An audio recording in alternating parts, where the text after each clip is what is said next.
The ancient Egyptians are far more mysterious than most people realize, as they left us with literally zero explanation of any kind as to how they cut and carved the tens of millions of stone blocks that make up the pyramids, and the countless thousands of solid stone statues and obelisks that have been found throughout Egypt. The reality is that all we have today are theories and guesswork as to what methods they may have utilized to cut and carve these millions of stones, including bronze saws and chisels and stone hammers. And what you're about to see is an incredible clip that I took just last month while visiting the Aswan Quarry in Egypt, which is the location and site of the world's largest solid stone obelisk, commonly referred to as the unfinished obelisk.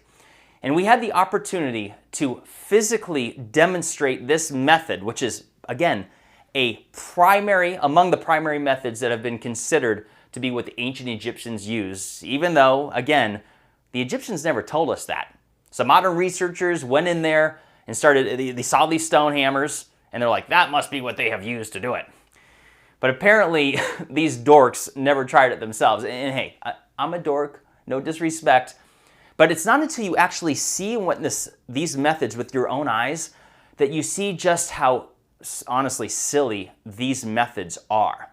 So look at this clip, think for yourself, and let me know what you think. Here we go. Hold on. All right, Dolerite stone hammers, this is how they say they did it. Let's see what it does on rose granite.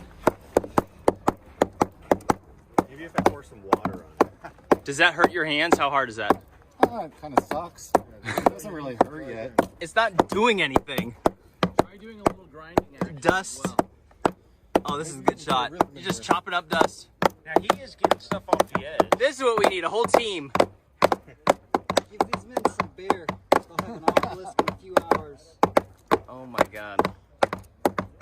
I mean, they are getting into it, but man, that was. Are you arthritic yet? It's starting to suck. It's starting to suck. It's really starting to suck. It hurts, Mark? You try hard too much. I think they were wearing goggles. This is literally the mainstream explanation for how this entire quarry was accomplished, including this 1,200 ton, 140 foot long obelisk. Literally, that is the explanation. Which doesn't make sense, especially when you look at all the scoop marks, which looks more indicative, and I'm not suggesting, but it looks more indicative of sandblasting. I've heard other people, stonemasons, say that. But how they did it is a mystery. It's yet to be demonstrated for people using these Dolerite stone hammers to do something like this, especially with the nature of the corners and the scoop marks underneath and throughout. It's just silly, honestly. It is a silly explanation. I'm not suggesting they had power tools. I don't know how they did it, but what I do know is that the so-called mainstream explanation is debunked as far as I'm concerned when it comes to these stone hammers. And just look at how small people are compared to this thing. You can still hear them doing that. What do you think, Ben? Clearly stone pounders. Yeah, we were wrong. This is get over it. Just get a few guys around it. There's plenty of room for like enough guys to lift this up, right? And Oh yeah, once they're done, yeah. It's easy, lift it up. Ropes and pulleys, bruh. Yeah. Get over it. Just get a few guys and everyone together now. And meanwhile, they're still chopping up dust over there. They all got arthritis. You guys will feel that for the rest of your lives. Well done. So this is how they claim they did it. A Dolerite stone hammer. This is rose granite. Let me get a feel for it. Yeah, it doesn't feel good on your hands one bit. Look at that. I'm doing nothing more than kicking up dust. You know what I'm saying? Just grinding it away a little bit. That is the mainstream explanation for how this whole quarry was quarried. Yeah, no, I'm sorry. I'm not claiming to know how they did it, but to suggest that this whole quarry, including this some 1,200 ton unfinished obelisk, which is approximately 140 feet long. Look at this thing. It's deep. I got pictures of me down in there. It's very tall. When you're standing at the base of it inside the trench, it is probably 9 or so feet high, just a guess. Higher than my hand can reach, and I'm 5'10". Yeah, That is definitely not how they did it. That's just silly. Yeah, nah, that's definitely not how they did that, clearly. And do you want to hear one of the most interesting things about that? So that stone that you saw us pounding on is the same exact stone that has been pounded on for more than 20 plus years by countless tens of thousands or even hundreds of thousands of tourists, and the thing's barely dented.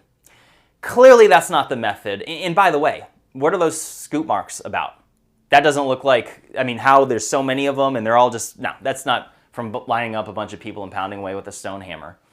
And another big question is, how are they going to lift and move that obelisk out of that trench once they're done with it? As you heard Ben from the awesome YouTube channel Uncharted X bring up in that video clip. I mean, the Aswan quarry is the same exact quarry where the experts say that the stones, the granite stones, were brought from to make up the pyramids and other places in Giza. 500 plus miles away from Giza is Aswan. Nothing out at, Aswan is a quarry, nothing else is there. There's no statues, it's not some ceremonial place. So they were going to clearly have to lift it, take it out, and bring it somewhere else. And the reason why they didn't, and which, by the way, that would raise so many questions. Like, come on, how are they going to do that? But the reason they didn't is because the thing has a crack in it, and you can look back and see that it's there, and that's the reason why they, apparently, or it's believed, why they'd abandon it. But not only that, guys, look underneath the thing. Look at those unique scoop marks. How are you going to get in there with those stone hammers and bang away at that? It's not feasible. It holds absolutely no water, and as you just saw in the video, it's been debunked. So this in itself should be raising questions, new questions, as to exploring how the ancients were able to accomplish these amazing feats.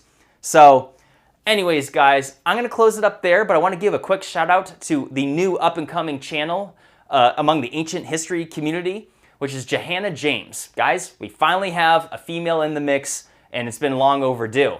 She came with Ben and I on the tour. She's an actress and comedian and screenplay writer in London. Go check out her videos. They're outstanding. They're generating buzz already, and they're so well done. And she provides a very unique perspective about all of this ancient past stuff. But anyways, with all that said, I'm Jimmy. My channel is called Bright Insight, and I have many more videos for you to come in a very short period of time. I've been moving. I've been busy with all kinds of stuff. If you're not familiar, go to my Instagram, because I'm sharing a lot more stuff on there. So if you've been wondering why I've been sharing these other videos from my iPhone, guys, those videos were not supposed to ever go onto YouTube. I was going to put them on Instagram or just have them as Jimmy's home videos. My way of making videos is with these presentations where I talk and I show slides and photos, and I took tens of thousands, more than 20,000 photos on this trip. So I have like enough content for dozens and dozens of videos to come. So some people are like, why did you film in vertical? Because I didn't think I was putting on the internet. Anyways, guys, so look forward to new videos to come real soon. I'm back in Arizona now. I moved here from Boise, Idaho. This is where I'm originally from, so I'm real excited about that. So now that I'm settled in, I finally have time to be making more video content. So all that said, leave a comment, let me know what your thoughts are on all of this, and I'll see you all again real soon. Bye now.